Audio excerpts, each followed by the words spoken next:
Des allégations de viol à l'encontre du footballeur français Kylian Mbappé sont totalement fausses et un bruit calomnieux, ont déclaré ses représentants mardi 15 octobre, suite à des rapports médiatiques selon lesquels il faisait l'objet d'une enquête suite à un incident dans un hôtel à Stockholm le 10 octobre.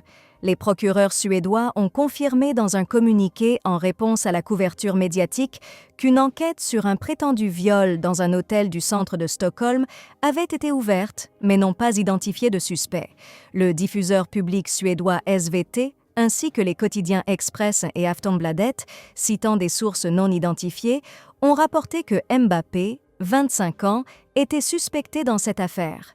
Une nouvelle rumeur calomnieuse commence à enflammer le web, a déclaré dans un communiqué envoyé à Reuters par les représentants de Mbappé de l'agence PR Patricia Goldman. Ces accusations sont totalement fausses et irresponsables, et leur propagation est inacceptable.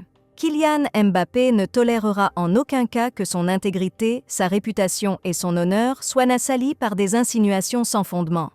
Mbappé a posté un lien vers un article de presse français sur le sujet sur X et a écrit « Fake News ».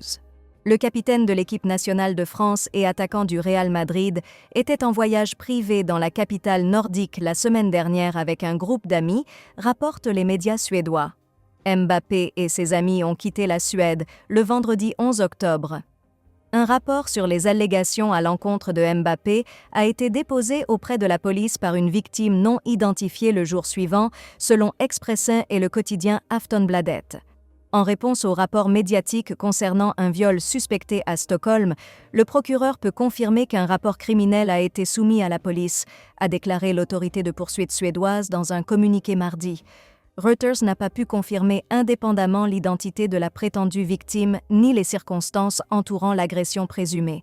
La procureure senior Marina Shirakova a refusé de commenter davantage lorsque Reuters l'a contactée. SVT et le tabloïd Expressen, citant des sources non identifiées, ont rapporté que le niveau de suspicion à l'égard de Mbappé par les enquêteurs était raisonnable, le niveau le plus bas des deux niveaux dans le système juridique suédois. Le niveau supérieur, suspicion probable, est généralement requis pour placer un suspect en détention.